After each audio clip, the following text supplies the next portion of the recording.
ازيكم عاملين ايه؟ يا رب تكونوا بخير. النهارده يا اولاد المعلومه بتاعت النهارده معلومه بصهم في الجون والله.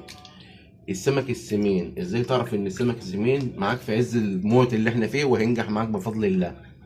السمك السمين يا ولد لازم تكون السمكة عريضة، وانت اول ما تمسكها ايدك تتزحلق من عليها. تمام.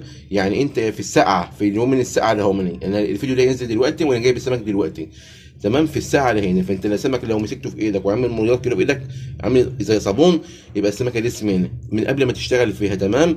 ولازم تكون عينها بتلمع كده، حتى لو عليها تلج، حتى لو بيت، لو هي سمينة هتلاقيها بتزحلق من ايدك وعاملة على ايدك كريم. تمام. السمك ده ب 195 جنيه جمله اللي عايزه، الثلاث حبات كيلو والسبع حبات 2 كيلو. اللي يعوزه مكلمني، الكميه محدوده يا اولاد. اهو مني كله بالواحده اهو. هيبقى معاك ثلاث حبات في الكيلو ومعاك سبع حبات في 2 كيلو بعد الملح صافي. تمام. زي ما انتم شايفين سمك بيسبح ربنا اهو. واللي عاوز حاجه يكلمني، احلى ناس في